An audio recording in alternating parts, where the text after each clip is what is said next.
All right, so VALOR. VALOR stands for Value-Oriented Recruiting, and VALOR is a 4-step sales process. So what are the 4 steps to the VALOR sales process? Engage, assess, reveal, and win. So what does this mean? When we're going through the sales process itself and we want to meet an applicant of recruitable criteria, whether it be age and morale and physically wise, we're going to walk up to them, we're going to strike up a conversation. We are going to engage with the applicant themselves. How do we do so? It can be done with an icebreaker and an intro. That is going to be our engagement phase. Through our discussions with them, whether it's out in town or in the interview in our office, we're going to assess what's going on with them. What are the problems that they have going on in their life and what's stopping them from solving their own problems. And then the 3rd step is going to be a reveal. When we show the applicant what the Navy has to offer in order to make their goals or a reality. And then finally is a win. Now, win comes in 2 different fashions. First is going to be a win to gain commitment to have them come into the office to conduct an interview. So that's the first win. And when we're going around the second time in the office during the interview, the second set of wins is when they commit to joining the United States Navy. So we're going to go through the entire process through engage, assess, reveal, and win twice during this demonstration. So let's talk about the first one. First one is going to be setting the appointment itself. Whether we're out in town, wherever we meet people, and you never know when you're going to come across people, for this example, we're going to use something along the lines of Walmart.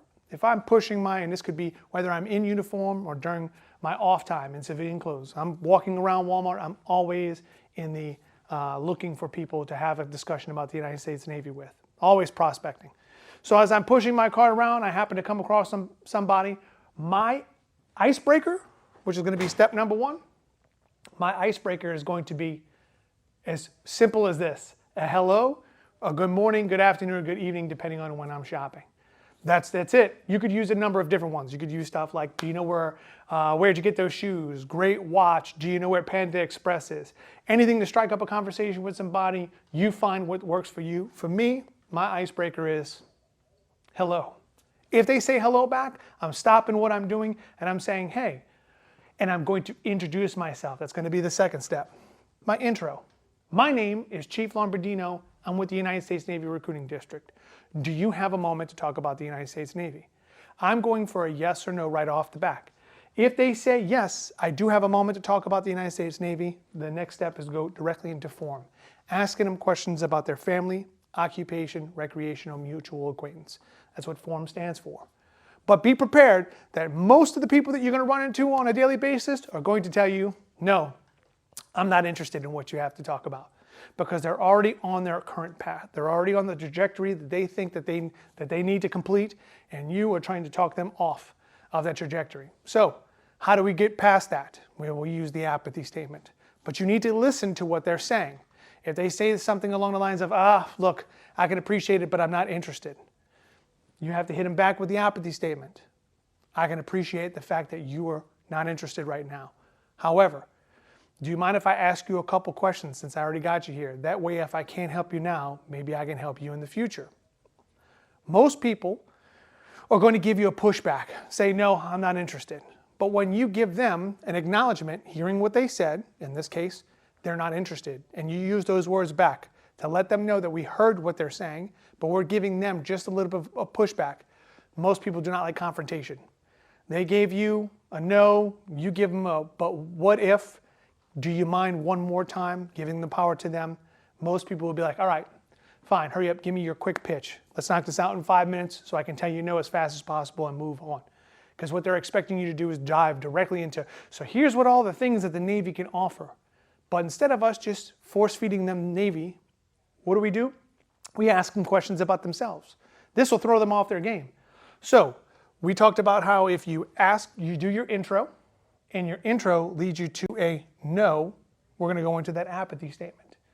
Once we've done that apathy statement, most of the time, and I said most of the time, you'll get a yes.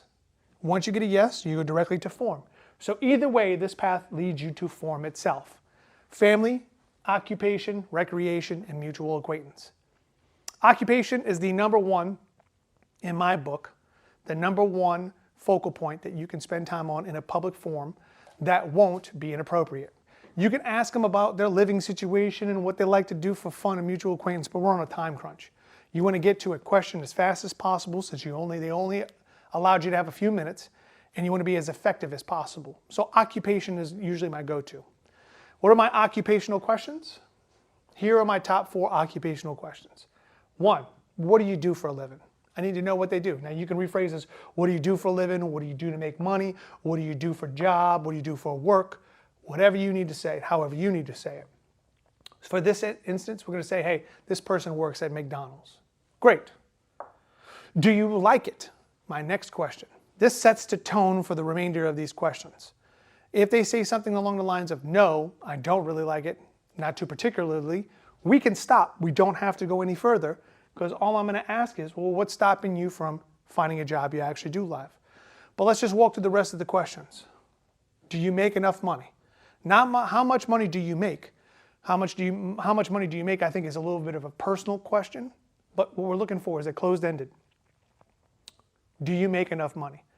Most people, 17 to 21-year-olds, which are our primary demographic, are A, not going to be in the job that they absolutely love, and B, they're not making as much money as they think or they would like at that point in time.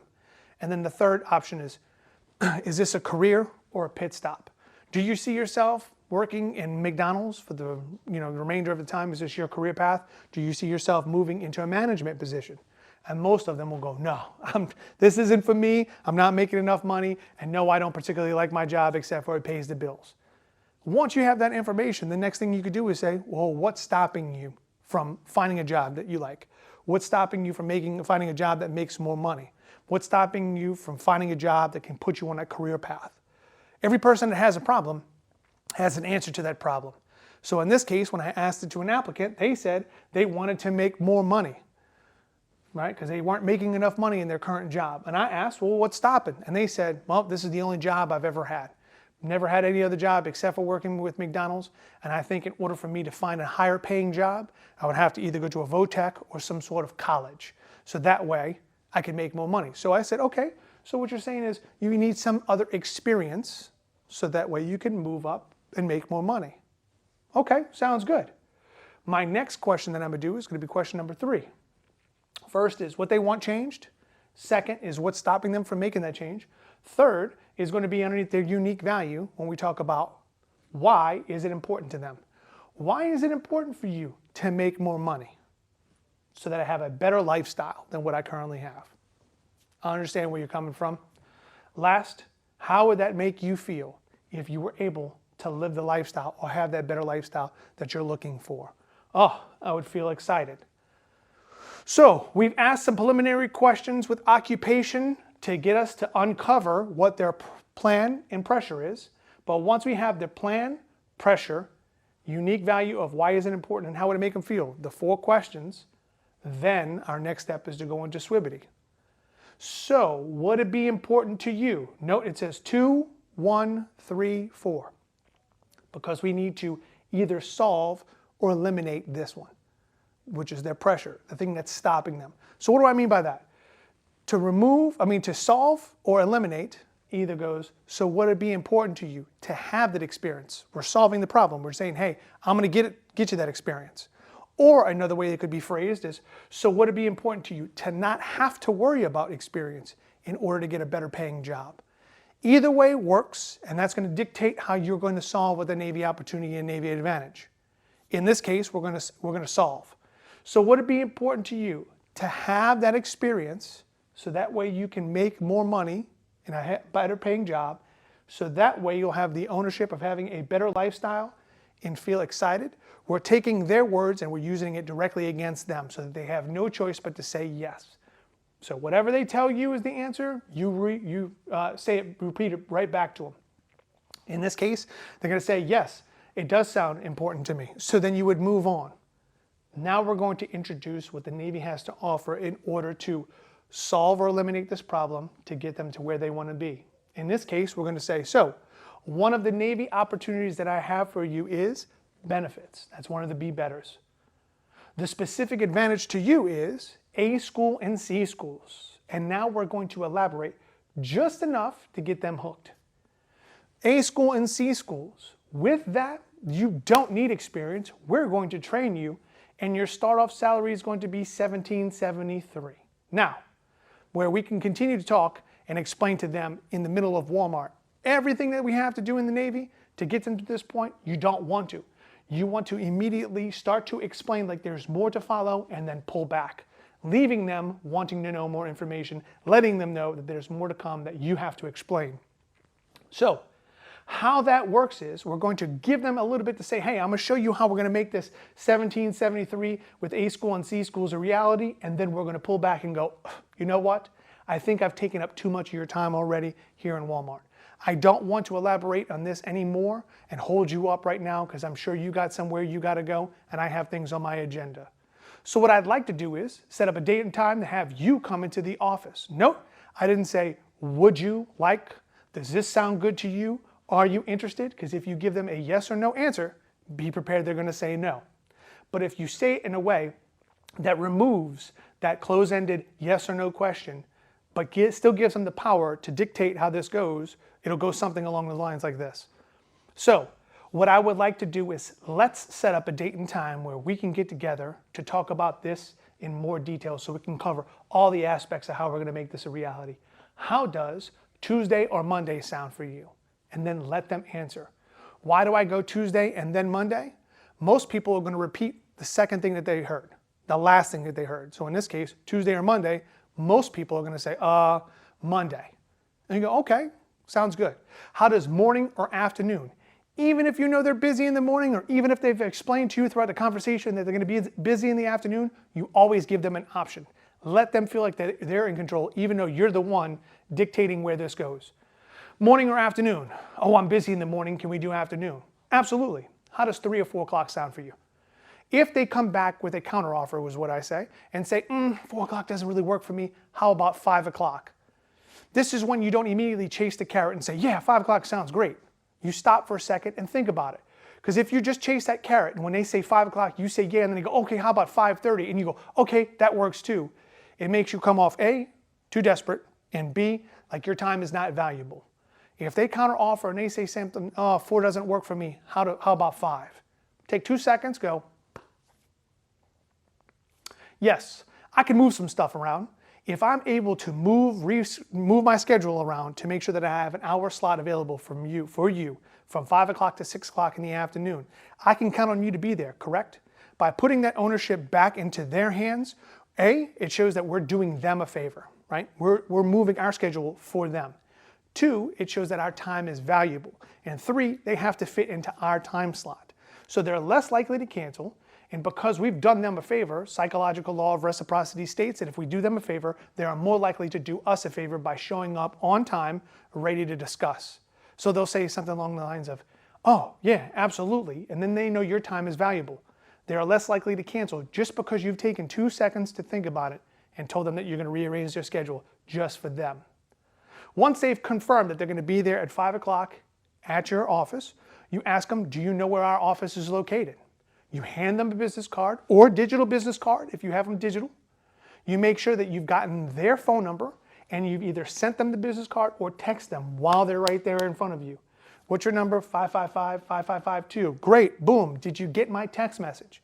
You want to see if they gave you a legitimate phone number, and if their phone buzzes and they said, yeah, I got it, there's the information, click on it, it'll bring you straight to my office. There's my business card, tells you everything that you need to know. Lastly, do you have a ride? If they have a ride to the office, they've confirmed what time works for them, and they have the directions to where they go, the last thing you're going to do is you're going to say, when are we meeting up again, to allow them to tell you when the appointment is, and you're going to reconfirm their name if you didn't get it earlier, and reconfirm your name. So it'll go along the lines of, hey, one more time, when are we meeting up? We're meeting up at 5 o'clock at your office on Monday. Fantastic. What's your name one more time? In this case, Ricky. Ricky, Chief Lombardino, once again, glad to meet you. I'll see you in my office on Monday at 5 o'clock. And that is when we confirm by a handshake, fist bump, or elbow bump if you're worried about germs. And that is the W, winning the commitment that we've now engaged with the applicant, assess what's going on, show them that the Navy has something to help them out, and receive the win by confirming their willingness to come in to find out more information about the United States Navy. Now we'll move on to part 2.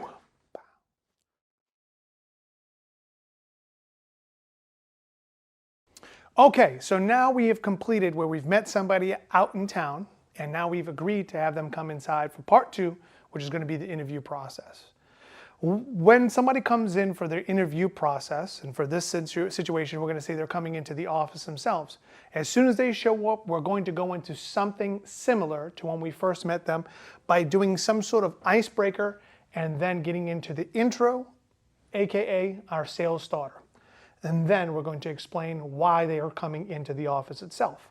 So when they walk in and you get up and you go introduce yourself to them, as they getting buzzed into your office space, and you'll say something along the lines of, "Hey Ricky, great to see you again. Did you have any trouble finding the place? How was traffic? How's McDonald's doing?" Whatever the case may be. And then give yourself a little bit of a, "Hey, do you want anything to drink?" Offer them coffee, water, sodas if you have those in your office, and then go directly into the reason why they're here. Once they say, "No, I don't want anything to drink," or "Yes, I will take some water," great. Well, let's have a seat. Now we go directly into our sales starter. You don't have an applicant come in and sit down and you go, "Okay, so what brings you in?" or "What do you want to know about?" They don't know what they don't know. And who's in charge of the situation or the interview when you do that? You're giving them all the power. You are in charge of this interview. So you'll hit them right off the bat with a sales starter. So what I would like to do today is talk with you about your plans for success and show you how the Navy can help you achieve those plans. That way you'll be aware of options you may have never considered before. How does that sound? This might be the first time that they're being spoken to like an adult.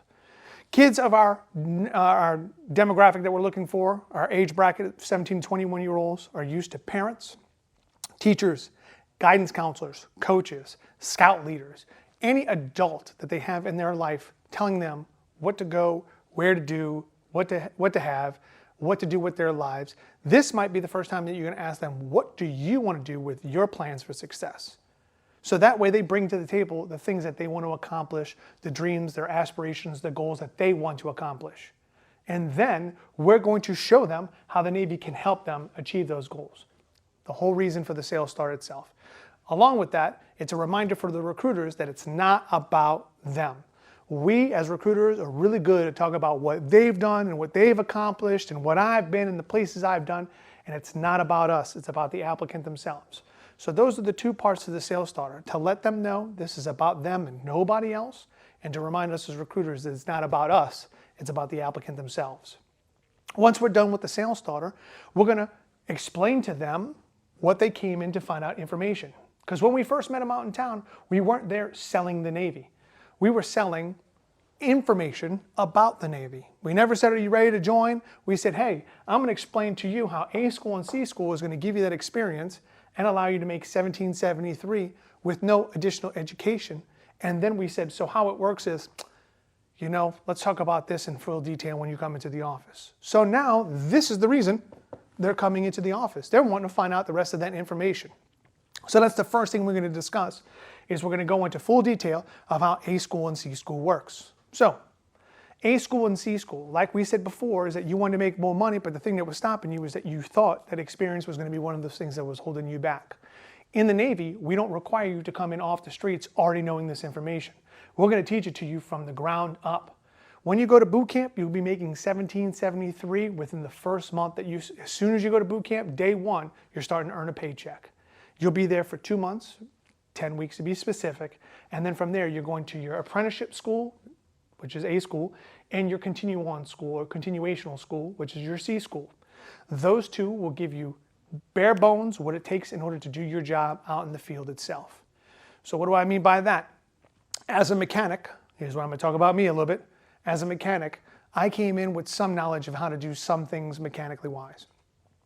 In my apprenticeship school, they taught me what a hammer was properly used for, a chisel, a screwdriver, everything. We talked about wrenches, everything of how to use the tools. And by the time I graduated, I was turning wrenches on gear inside the hangar bays, troubleshooting, fixing, pre-opping them, getting them ready to be utilized like I would be doing that job out in the field. So there are some sit-down formal schooling as well as hands-on schooling, and this is going to happen within your apprenticeship school. So even if you don't know how a hammer is used or a screwdriver is used, we're going to teach it to you, And then by the time you graduate, you'll be completely 100% qualified to go out there and do your job out in the field. All the while making $17.73 the entire time that you're in your boot camp or RTC and or your apprenticeship schooling. Now, did that answer your question? The reason why I asked, you have to ask, did I answer your question, is you want to make sure that your applicant fully understands what you're discussing. Anytime you're done talking, you want to make sure that you ask questions. You could ask a question and say, hey, what's the one thing you want changed? And then stop talking. That's one thing. Asking what's stopping you and then stop talking. Why is it important to stop talking? But when you're doing this, you're actually explaining to them how a system or a program or a benefit works to them.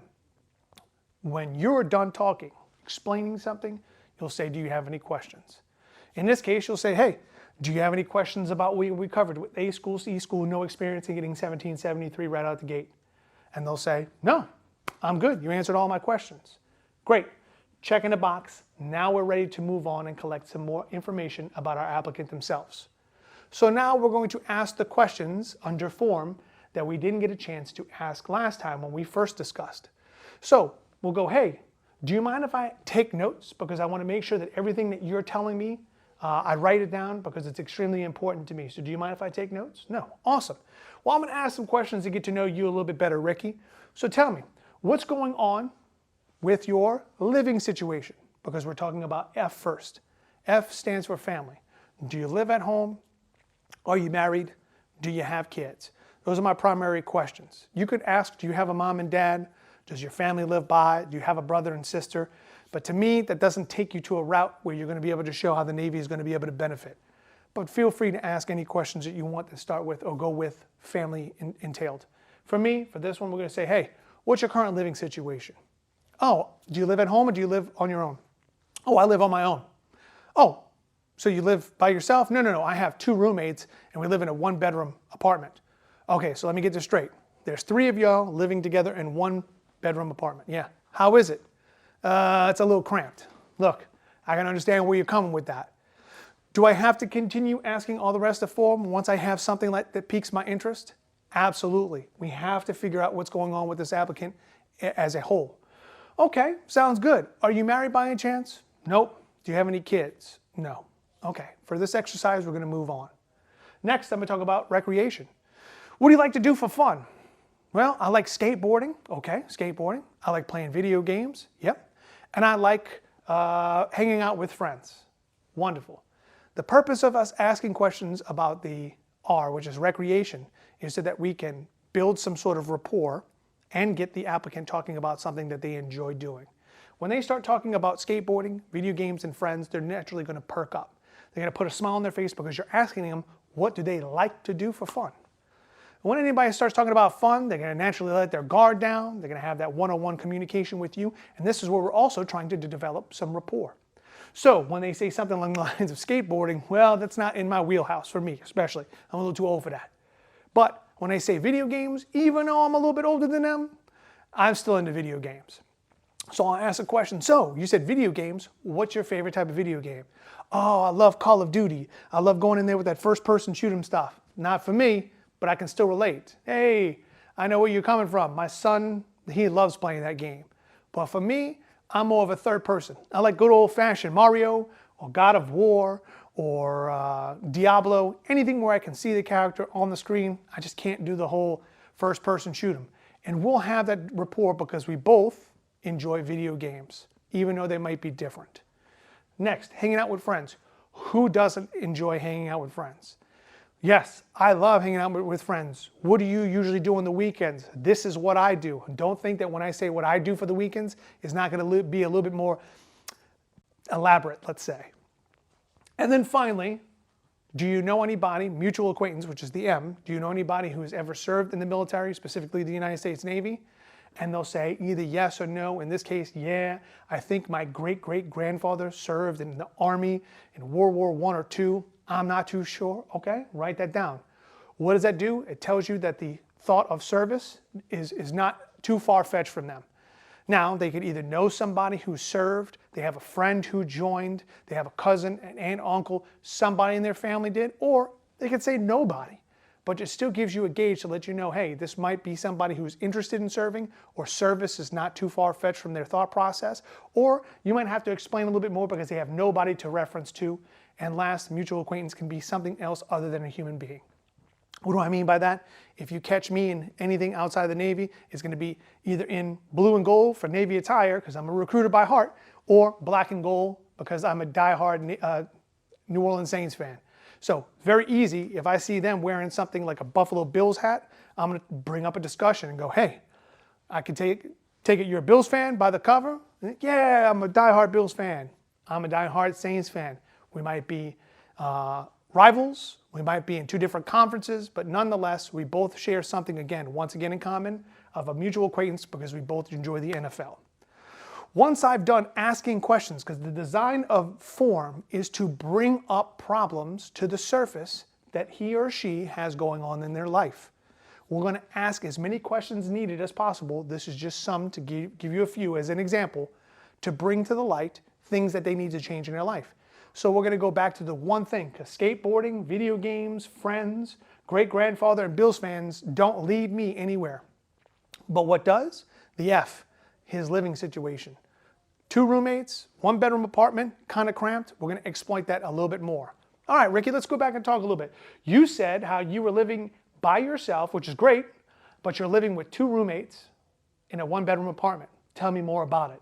And I'm going to ask as many questions to get a great idea of what's going on before I go, okay, now that we know that, if there was one thing that you could change about your current living situation, because I already know where we're going with this, what would it be? And they'll say some of the along the lines of, I really want to move out on my own. Okay, great. Well, what's stopping you? That's my next question. We've already identified the problem. They want to move out. How come they haven't already solved the problem by themselves? Oh, I have bad credit. I can't get it on my own. Okay, I understand. Well, why is it important for you to be able to move out on your own so that I have some privacy? Because that's the one thing that's lacking right now. I don't have any privacy of where I'm at. We have 1 bedroom. We all share it. We have 1 bathroom, 1 kid. It's too cramped for me. Awesome. Well, how would it make you feel if you were able to get out on your own and not have to worry about that credit? Oh, I would feel amazing. Once again, once we get the plan, what's stopping them, why is it important, and how would it make them feel, we're going to go back into SWIBITY, ensuring that we heard everything that they said and that we're putting out the information and we're saying it correctly. So, would it be important to you to fix your credit, or not have to worry about your credit, in order for you to move out so that you get a little bit more privacy and feel amazing? Yes. Great. One of the Navy opportunities that I have for you is experience. The specific advantage to you is going to be barracks and fleet and family service. So now, we're not in any rush, so we can fully explain what we mean by this. So we'll talk about the barracks. When you go to your boot camp, you're going to be in a barracks, which is going to be a long room with a whole bunch of people in it, but that's only for a short duration of time. That's only while you're in boot camp. From there, and you go into your apprenticeship school, and a good chance, either on the fleet, you're going to be put into what we call a barracks. Our barracks is similar to a college dorm.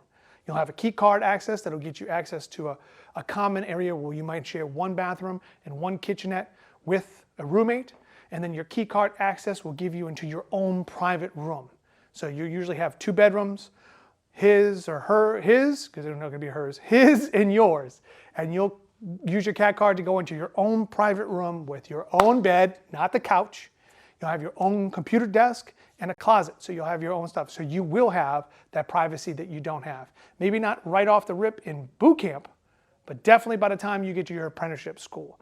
Does that make any sense to you? On top of that, as an addition, fleet and family service, while you're staying here, you can work with them in order to get your credit back up to par. Do you have any questions on that? I've just explained to them what's going on, and then I say, do you have any questions? If they say, no, I don't have any questions, then we've moved on. We're moving on from there. But if they say something, yes, I do have a question, or that doesn't make any sense, or you can tell when their face is showing you that expression, those nonverbal cues that say they don't get what you're putting out, they'll say, yeah, I do have a question. The moment they say I do, you immediately switch to the 4 R's. You go, okay, what's your question? All right, so you said something about fleet and family service, fixing my credit. Is that like a program or something? Ah, that's you immediately hearing. You don't have to say, I recognize that there's a problem. They've already brought it up to you. The next step is going to be relating to them. Look, I know I put out a lot of information out to you relatively quickly, and I'm sorry I just skimmed the surface. I didn't elaborate a lot. So what part did I throw you off? Was it the barracks part or just the fleet and family service? Oh, just the fleet and family service. I just don't understand what that is. You didn't elaborate enough on that. Now you know how to properly respond. So it's class. CLAS is how we overcome objections. In this one, it's clarification. So clarity. I heard, now I'm going to respond properly. Okay, a little bit more detail on fleet and family service. It is not a thing where you pay to have this service. It's free to you. It's a organization that's on every base for people who have needs that need to be met when it comes to financial planning or credit counseling or buying cars or buying houses. Fleet and family services is exactly it. Anything that they can provide to you when it comes to guidance and counseling, for anything when it even comes down to, if you decide to have a child, planning for children, so on and so forth. They're there to help guide you and counsel you so that you're making the smartest decision with the time while you're in. Does that make any sense to you? Oh, no, now that you fully explained to that, I'm on board. I understand what you're saying. So you don't have any questions about anything we've gone over? Nope. Now, we don't immediately go right into, okay, well then are you ready to join the Navy? We have to recap. Do we have to talk about everything that we've talked about up until this point? Not necessarily, but we are going to hit key factors. And key part on doing a recap is that the last thing we're going to discuss is going to be their unique value, because we want them to end on that emotion before asking to ready to join the Navy. So it'll go something along the lines like this. It is not a SWIBITY, it is not a validation, it's a recap. And a recap goes, so Ricky, when we first met, we talked about how you were at McDonald's. But McDonald's wasn't providing you enough money. You needed to make more money. But the thing that you thought was hindering you from getting more money was that experience. But we discussed in full detail that the A school and C school is going to allow you to make $1,773 with no experience, because the A school and C school is going to provide you those hands-on experience so that you can do that job. That way, you'll eventually have a better lifestyle and feel excited. Am I right? They'll say yes. Go, okay, now let's talk about today. Today we talked about how you wanted to move out because you're currently living with 2 roommates in a 1-bedroom apartment. And the thing that you thought was stopping you at that point in time, or it is stopping you right now, is that you have bad credit. You can't get an apartment by yourself. However, we talked about how you're going to get that experience of being able to move into the barracks, which is not ideally right now, but it's getting you closer to that independency and that privacy, because we're going to take you from that 1 bedroom with 3 people down to 1 bedroom with you in it. And we talked about how Fleet and Family Services is going to help solve for that bad credit, to help you get back on track. So when it does come time for you to move out on your own, not only do you have the finances, but you'll also have the ability. That way, you'll have that privacy that you're missing right now and feel amazing. Am I correct? Did I go over all this information correctly? And they'll say, absolutely. This is when you're going to look them directly in the eye and you're going to go, okay, now, having said that, if you don't have any other questions, I only have one question for you. Are you ready to join the United States Navy? And you're going to put your hand out, you're going to stare them directly into the eyes, and you're going to go in for that yes or hard no. If it's a hard yes, stop talking, shake their hand, welcome them to the United States Navy. If they say no, you're going to step back and say, what's holding you up? And you're going to utilize the 4 R's again. There's usually at this point in time some sort of obstacle that's going to pop up of I don't like. I don't like leaving home. I don't like cutting my hair. I don't like whatever the case is. We're going to let them know that it's okay to have these feelings by relating. We're going to ask for more clarificational detail. What part of leaving home has gotten you hold up? What part of not cutting your hair is the end all be all? What is the thing that's holding you up? Explain to me in more detail, and then you're going to properly respond. In this case, they don't want to leave because of the fact that they don't want to cut their hair.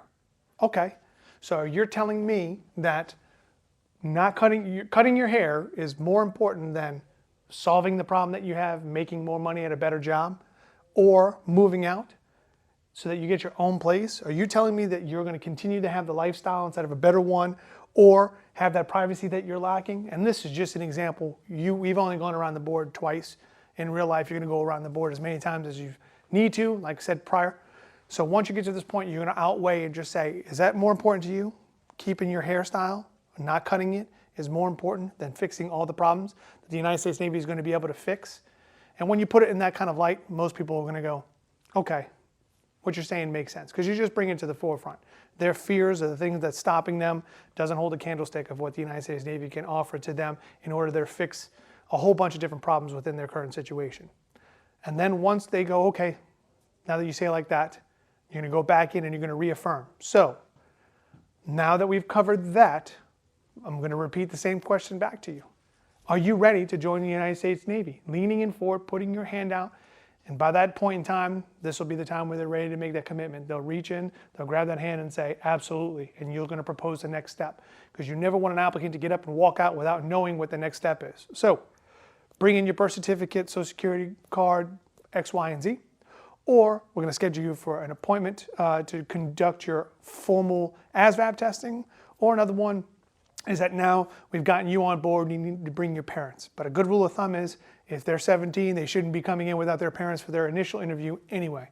But in the event, you just want to propose some sort of next step to allow them to know what's going to happen before they get up and walk out, and you welcome them to the world's greatest Navy. Shake their hand, confirm their commitment, start the next steps.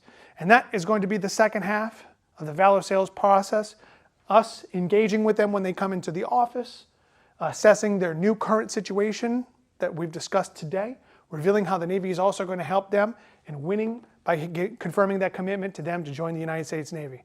And once we do that, we've completed the VALOR sales process in its entirety. Thank you very much for your time. Hopefully this helps.